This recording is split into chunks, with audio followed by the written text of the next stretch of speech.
Hi hello ನಮಸ್ತೆ ಎಲ್ಲರಿಗೂ welcome back to ಬಣ್ಣ ಬಣ್ಣದ ಲೋಕ ಯೂಟ್ಯೂಬ್ ಚಾನಲ್. ನಾನಿವತ್ತು ನಮ್ಮದೇ ತೋಟದಲ್ಲಿ ಆಗಿರೋಂತಹ ಮಾವಿನಕಾಯಿ ತೆಗೆದುಕೊಂಡು ಮಾವಿನಕಾಯಿ ಚಿತ್ರಾನ್ನ ಮಾಡ್ತಾಯಿದ್ದೀನಿ. ನಾನು ಹೇಗೆ ಮಾಡಿದೆ ಅಂತ ನಿಮ್ಮ ಹತ್ರ ಶೇರ್ ಮಾಡ್ತಿದ್ದೀನಿ, ಬನ್ನಿ ನೋಡೋಣ. ಮೊದಲಿಗೆ ನಾನು ಸ್ಟವ್ ಮೇಲೆ ಪಾತ್ರೆ ಇಟ್ಕೊಂಡು ಪಾತ್ರೆ ಬಿಸಿಯಾದ ನಂತರ ಎಣ್ಣೆ ಹಾಕ್ಕೊಂಡೆ. ಎಣ್ಣೆ ಕೂಡ ಬಿಸಿಯಾದ ನಂತರ ಅದಕ್ಕೆ ಸಾಸಿವೆ ಹಾಕ್ಕೊಂಡು ಚೆನ್ನಾಗಿ ಸಿಡಿಸ್ಕೊಂಡೆ. ಸಾಸಿವೆ ಸಿಡಿದ ನಂತರ ನಾನು ಅದಕ್ಕೆ ಒಂದೊಂದಾಗಿ ಚಿತ್ರಾನ್ನಕ್ಕೆ ಏನೇನು ಬೇಕೋ ಅದೆಲ್ಲ ಹಾಕ್ಕೊಳ್ತಿದ್ದೀನಿ. ಫಸ್ಟಿಗೆ ನಾನು ಶೇಂಗಾ ಹಾಕ್ಕೊಂಡೆ.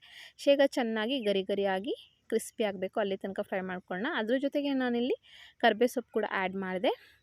ನೆಕ್ಸ್ಟ್ ಇವಾಗ ಇದಕ್ಕೆ ಈರುಳ್ಳಿ ಹಾಕ್ಕೊಳ್ಳೋಣ. ನಿಮಗೆ ಬೇಕಿದ್ದರೆ ಉದ್ದಿನಬೇಳೆ ಮತ್ತು ಕಡಲೆಬೇಳೆ ಕೂಡ ಹಾಕ್ಕೋಬೋದು. ನಾನಿಲ್ಲಿ ಅದನ್ನ ಹಾಕ್ಕೊಂಡಿಲ್ಲ.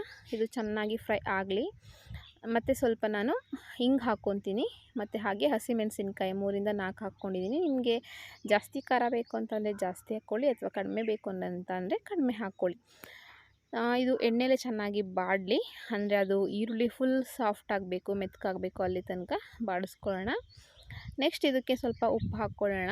ನಾನಿಲ್ಲಿ ಹರಳುಪ್ಪು ಯೂಸ್ ಮಾಡಿದ್ದೀನಿ. ಯಾಕಂತಂದರೆ ಪುಡಿ ಉಪ್ಪು ಖಾಲಿ ಆಗಿತ್ತು, ಹಾಗಾಗಿ ಹರಳುಪ್ಪು ಹಾಕ್ಕೊಂಡೆ. ನೆಕ್ಸ್ಟ್ ಅದ್ರ ಜೊತೆಗೆ ಅರಿಶಿನ ಪುಡಿ ಹಾಕ್ಕೊಂಡೆ ಚೆನ್ನಾಗಿ ಫ್ರೈ ಮಾಡ್ಕೊಳ್ಳೋಣ. ಮಾವಿನಕಾಯಿ ಸೀಸನ್ ಅಂತಂದರೆ ಎಲ್ಲರೂ ಒನ್ಸ್ ಟ್ರೈ ಮಾಡಿಯೇ ಮಾಡಿರ್ತಾರೆ ಅಲ್ವಾ. ಮಾವಿನಕಾಯಿ ಚಿತ್ರಾನ್ನ ತುಂಬ ಚೆನ್ನಾಗಿರುತ್ತೆ. ಲಾಸ್ಟಿಗೆ ನಾನು ಸಿಪ್ಪೆ ತೆಗೆದು ತುರಿದಿಟ್ಕೊಂಡಿರೋಂಥ ಮಾವಿನಕಾಯಿನ ಹಾಕ್ಕೊತಿದ್ದೀನಿ. ತುಂಬ ಟೇಸ್ಟಿಯಾಗಿರುತ್ತೆ. ಅದರಲ್ಲಿ ಹುಳಿ ಅಂಶ ಇದ್ರಂತೂ ನೀವು ನಿಂಬೆಹಣ್ಣು ಆ್ಯಡ್ ಮಾಡೋ ಅಂಥ ಅವಶ್ಯಕತೆಯೇ ಇಲ್ಲ. ಅಥವಾ ಇದು ಗಿಳಿ ಮಾವು, ತೋತಾಪುರಿ ಮಾವು ಆದರೆ ಸ್ವಲ್ಪ ಹುಳಿ ಕಡಿಮೆ ಇರುತ್ತೆ. ಹಾಗಾಗಿ ಚೆನ್ನಾಗಿ ಮಿಕ್ಸ್ ಮಾಡಿಕೊಂಡು ಲಾಸ್ಟಿಗೆ ಬೇಕು ಅನಿಸಿದರೆ ನಿಂಬೆಹಣ್ಣು ಆ್ಯಡ್ ಮಾಡ್ಕೊಳ್ಳಿ. ನೋಡಿ, ಈ ಥರ ಮಾವಿನಕಾಯಿ ಚಿತ್ರಾನ್ನ ಗೊಜ್ಜು ರೆಡಿ ಆಯಿತು.